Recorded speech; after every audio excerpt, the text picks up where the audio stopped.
King Menes founded the capital of ancient Egypt at White Walls, later known as Memphis, in the north, near the apex of the Nile River Delta. The capital would grow into a great metropolis that dominated Egyptian society during the Old Kingdom period. The Archaic period saw the development of the foundations of Egyptian society, including the all-important ideology of kingship. To the ancient Egyptians, the king was a godlike being, closely identified with the all-powerful god Horus. The earliest known hieroglyphic writing also dates to this period.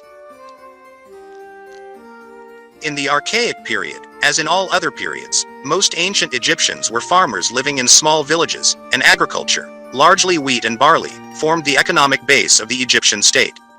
The annual flooding of the Great Nile River provided the necessary irrigation and fertilization each year.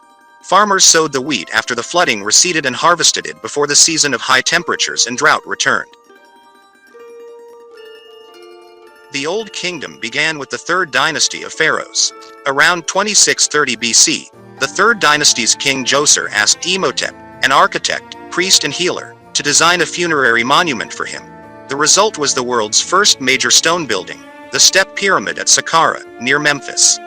Egyptian pyramid building reached its zenith with the construction of the Great Pyramid at Giza, on the outskirts of Cairo. Built for Khufu, or Cheops, in Greek, who ruled from 2589 to 2566 BC. The pyramid was later named by classical historians as one of the seven wonders of the ancient world. The ancient Greek historian Herodotus estimated that it took 100,000 men 20 years to build it.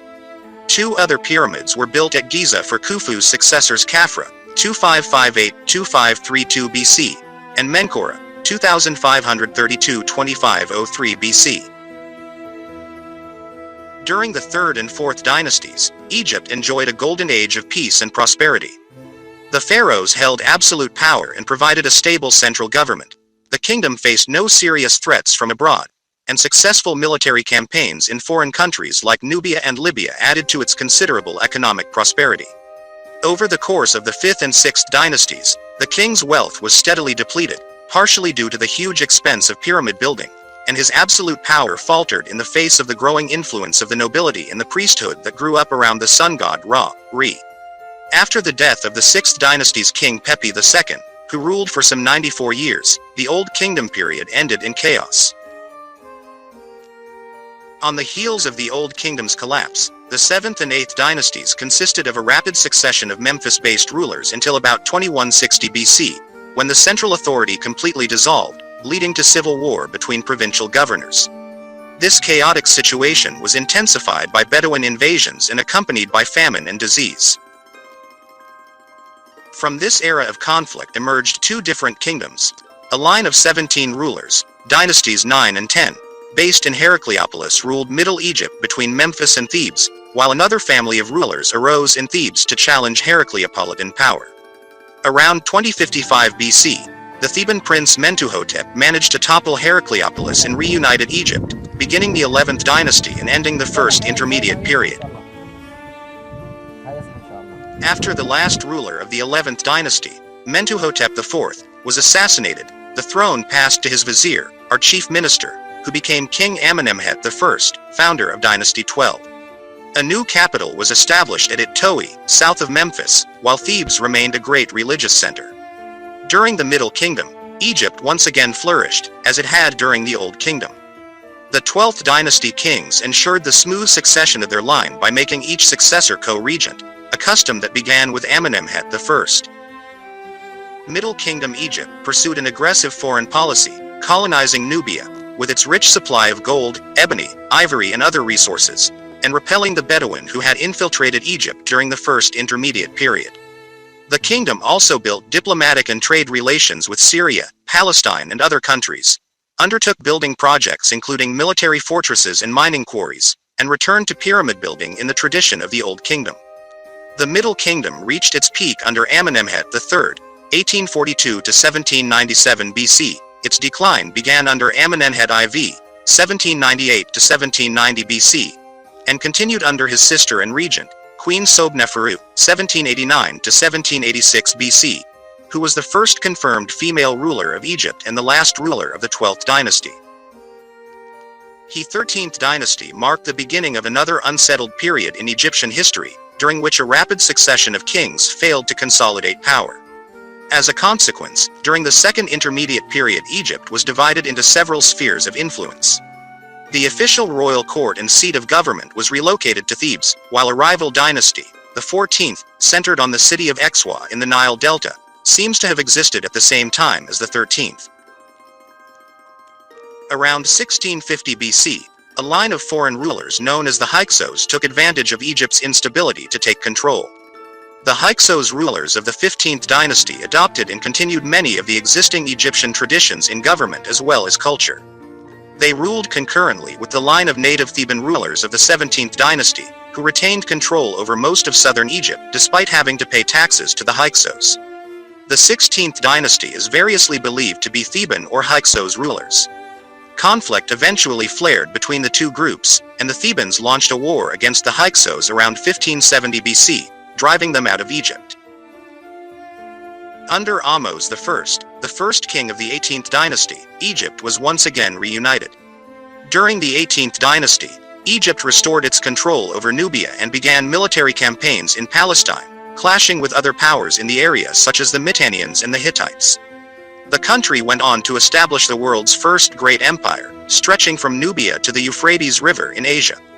In addition to powerful kings such as Amenhotep I, 1546 to 1526 BC, Thutmose I, 1525 to 1512 BC, and Amenhotep III, 1417 to 1379 BC, the new kingdom was notable for the role of royal women such as Queen Hatshepsut, 1503 to 1482 BC, who began ruling as a regent for her young stepson.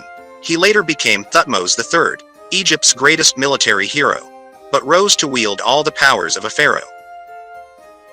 The controversial Amenhotep IV, circa 1379 to 1362, of the late 18th dynasty, undertook a religious revolution, disbanding the priesthoods dedicated to Amun-Re, a combination of the local Theban god Amun and the sun god Re, and forcing the exclusive worship of another sun god, Aton. Renaming himself Akhenaten, servant of the Aton, he built a new capital in Middle Egypt called Akhetaten, known later as Amarna. Upon Akhenaten's death, the capital returned to Thebes and Egyptians returned to worshipping a multitude of gods. The 19th and 20th dynasties, known as the Ramesside period, for the line of kings named Ramses, saw the restoration of the weakened Egyptian empire and an impressive amount of building, including great temples and cities. According to biblical chronology, the exodus of Moses and the Israelites from Egypt possibly occurred during the reign of Ramses II, 1304 to 1237 BC. All of the New Kingdom rulers, with the exception of Akhenaten, were laid to rest in deep, rock-cut tombs, not pyramids, in the Valley of the Kings, a burial site on the west bank of the Nile opposite Thebes. Most of them were raided and destroyed, with the exception of the tomb and treasure of Tutankhamun, c. 1361 to 1352 BC, discovered largely intact in AD 1922. The splendid mortuary temple of the last great king of the 20th dynasty, Ramses III, circa 1187 to 1156 BC, was also relatively well preserved, and indicated the prosperity Egypt still enjoyed during his reign. The kings who followed Ramses III were less successful. Egypt lost its provinces in Palestine and Syria for good and suffered from foreign invasions, notably by the Libyans, while its wealth was being steadily but inevitably depleted. The next 400 years, known as the Third Intermediate Period, saw important changes in Egyptian politics, society and culture. Centralized government under the 21st dynasty pharaohs gave way to the resurgence of local officials, while foreigners from Libya and Nubia grabbed power for themselves and left a lasting imprint on Egypt's population. The 22nd dynasty began around 945 BC with King Shashank, a descendant of Libyans who had invaded Egypt during the late 20th dynasty and settled there. Many local rulers were virtually autonomous during this period, and dynasties 23 to 24 are poorly documented. In the 8th century BC, Nubian pharaohs beginning with Shabako, ruler of the Nubian kingdom of Kush, established their own dynasty, the 25th at Thebes. Under Kushite rule, Egypt clashed with the growing Assyrian Empire. In 671 BC, the Assyrian ruler Esarhaddon drove the Kushite king Taharka out of Memphis and destroyed the city. He then appointed his own rulers out of local governors and officials loyal to the Assyrians. One of them, Necho of Say, ruled briefly as the first king of the 26th dynasty before being killed by the Kushite leader Tanwatamun, in a final, unsuccessful grab for power. In the mid-4th century BC, the Persians again attacked Egypt, reviving their empire under Artaxerxes III in 343 BC. Barely a decade later, in 332 BC, Alexander the Great of Macedonia defeated the armies of the Persian Empire and conquered Egypt. After Alexander's death, Egypt was ruled by a line of Macedonian kings, beginning with Alexander's general Ptolemy and continuing with his descendants. The last ruler of Ptolemaic Egypt, the legendary Cleopatra VII, surrendered Egypt to the armies of Octavian, later Augustus. In 31 BC, 6 centuries of Roman rule followed, during which Christianity became the official religion of Rome and the Roman Empire's provinces, including Egypt. The conquest of Egypt by the Arabs in the 7th century AD and the introduction of Islam would do away with the last outward aspects of ancient Egyptian culture and propel the country towards its modern incarnation. If you like my content, don't forget to subscribe. See you in the next video.